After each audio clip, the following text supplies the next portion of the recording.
राजेश चौधरी जी, अभी फराज किदवई साहब सीधे तौर पर बीजेपी पर आरोप लगा रहे हैं कि इस सबके लिए बीजेपी जिम्मेदार है, क्योंकि इतिहास बीजेपी का रहा है कि हिंदू को मुसलमान से, मुसलमान को हिंदू से लड़वाओ। कल भारतीय जनता पार्टी के प्रवक्ता कह रहे थे कि इस सब के पीछे समाजवादी पार्टी का हाथ है। सवाल यह है कि हाथ किसी का भी हो, पिस तो जनता रही है, वैमनस्य तो जनता के बीच फैल रहा है। क्या ये गंभीर विषय नहीं है? क्या ये चिंताजनक नहीं है? देखिए, देश में हर व्यक्ति को आजादी है अपनी धार्मिक मान्यताओं का पालन करने की, जिसको वो मानता है उसका श्रद्धा से पूजा करने की। अब जो आई लव मोहम्मद वाले हैं, आई लव मोहम्मद को मानिए, हम तक क्यों थोप रहे हो भाई? क्या धमकाना चाहते हो? आप सर कलम करना चाहते हो? चाहते क्या हो? अच्छा, किदवई साहब उसी पार्टी से आते हैं जो केवल मुसलमान आतंकवादी है तो उसके मुकदमे वापस लेने का काम करती है। आप हम पर तो बहुत ब्लेम लगा रहे हो। देश का बंटवारा किस आधार पर हुआ था? क्या धर्म के आधार पर नहीं हुआ था? मुसलमानों को अलग देश चाहिए इस आधार पर देश का बंटवारा नहीं हुआ था क्या? क्या ये अकाट्य सत्य नहीं है? और वहां क्या हालत है हिंदुओं की और यहाँ क्या हालत है मुसलमानों की? दुविधा ये है अनुराग जी, आज तक जितनी पार्टियों की सरकार रही है भाजपा को छोड़ करके, उन सबने मुस्लिम तुष्टीकरण की नीति पर काम किया है। उन सबने इनको आगे लेकर के काम किया। देश के प्रधानमंत्री मनमोहन सिंह कहते थे कि देश के संसाधनों पर सबसे पहला अधिकार मुसलमानों का है।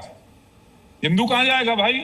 कहां जाएगा? ये इस पूरे योजना पर शुरू से काम होता रहा है जी। तो आज सबका साथ, सबका विकास, सबका विश्वास पर काम करने वाली हमारी सरकार, अब इनको दिक्कत होती है, इनको परेशानी होती है, विशेष प्रायोरिटी मिल नहीं रही। इनको जो वीआईपी ट्रीटमेंट मिलना चाहिए, मिल रहा था उन सरकारों में मिल नहीं रहा, क्योंकि हम तो वोट के व्यापारी है नहीं, वो तो वोट का व्यापार करने वाले लोग थे। ये तो सब पीडीए, क्या वो क्या है पीडीए? पीडीए में तो मुसलमान को आगे बढ़ाने की बात है ना। और क्या, पिछड़ा, दलित और मुसलमान तीन ही तो लोग हैं।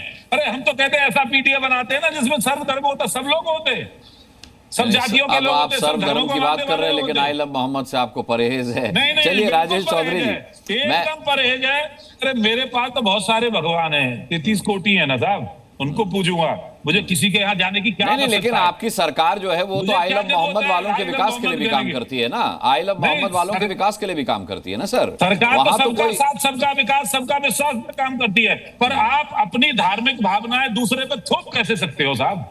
अच्छा, जो आई लव महाकाल लिख रहे हैं वो क्या थोप नहीं रहे? जो आई लव महाकाल लिख रहे हैं वो क्या थोप नहीं रहे? अरे जहां गरबा पंडाल है वहां पर तो हिंदू ही आएगा ना जी। वहां कोई मुसलमान तो जा नहीं रहा। किसी दूसरे के सवाल आपसे पूछा था।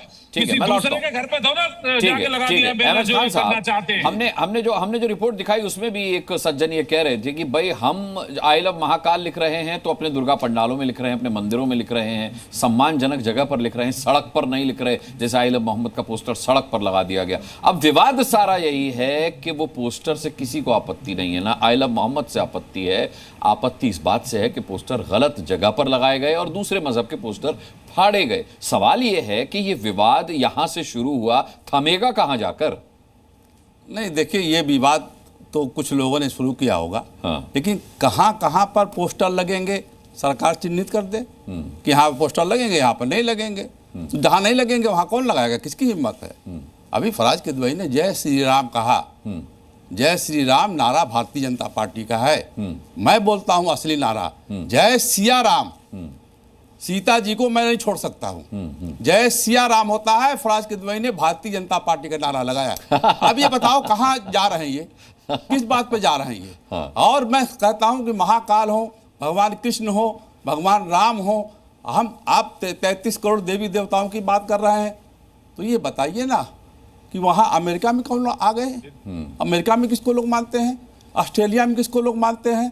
और मैं कहाँ किसको मानता हूं? मुझे किसने पैदा किया भाई? आपके ही भगवान ने तो पैदा किया मुझे, कि नहीं पैदा किया है? आपके भगवान तो मुझे खिला रहे हैं, पिला रहे हैं, कि नहीं खिला पिला रहे हैं? कौन कहेगा नहीं खिला पिला रहे हैं? सर्वधर्म समभाव अगर नहीं रहेगा तो उस देश में कोई आदमी सुरक्षित नहीं रहेगा। आप नारा लगाएंगे और नारे का नारा जवाब देंगे तो आप भी सभ्य हो गए, सभ्य बन जाइए ना। आप क्यों गए? अब पीडीए की बात आप कर रहे थे अभी। पीडीए माने, पीडीए में मुसलमान है ही नहीं। पी माने पिछड़ा, डी माने दलित, ए माने आधी आबादी। मुसलमान कहाँ है? मुसलमान कहाँ है? अरे वो अल्पसंख्यक का नहीं, आधी आबादी है वो। अरे मुसलमान नाम लेने में फराज किदवई साहब ने कहा है मुसलमान है उसमें। नहीं, उनके कहने से क्या होता है? अरे पीडीए, अरे पीडीए लिखित, अरे भाई किदवई साहब उस पार्टी के प्रवक्ता है। अच्छा बताइए मुझे, मैं पढ़ा लिखा आदमी हूँ, पीडीए ए माने मुसलमान होता है? आधी आबादी तो पीडीएम होना चाहिए, पीडीएम।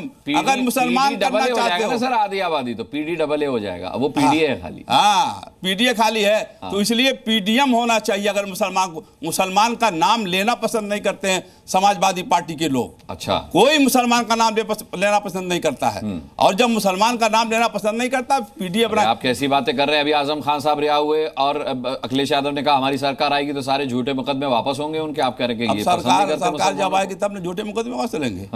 सरकार कहाँ आ रही है? कौन भविष्य वक्ता हो गया? सरकार आ रही है, अच्छा। सारे मुकदमे वापस ले लेंगे। सारे मुकदमे तो योगी आदित्यनाथ जी ने भी ले लिया, आपने सारे मुकदमे ले लिया वापस। उन पर 302 के मुकदमे थे योगी आदित्यनाथ जी पर, तो ये कौन सी नई बात है? योगी आदित्यनाथ जी के ऊपर 25 मुकदमे थे, 25 में 302 छिनैती डकैती सारे मुकदमे थे, सारे मुकदमे वापस ले लिया। केशव प्रसाद मौर्य के ऊपर जो मुकदमे थे सारे मुकदमे वापस हो लिए। तो ये तो जो सरकारें आएंगी करेंगे, लेकिन सरकार आ कहाँ रही है? सरकार पे किसका दबाव बनेगा? जब मुसलमान 18 से 22% है, उसको कहीं आपने अच्छी जगह पर नहीं रखा, कहीं अच्छी पोस्ट पर नहीं रखा आपने, और मुसलमानों की बात करेंगे आप? मुसलमान दरी बिछाएगा क्या? मुसलमान कुर्सी बिछाएगा क्या? मुसलमान को चाहिए उसका हक, उसकी पूरी जिम्मेदारी चाहिए उसको। आप बताइए ना, प्रदेश का अध्यक्ष कौन है? मुसलमान है। ऑल इंडिया का अध्यक्ष कौन है? मुसलमान है। कौन है मुसलमान? ठीक है, हम समाजवादी पार्टी पर तो चर्चा कर ही नहीं।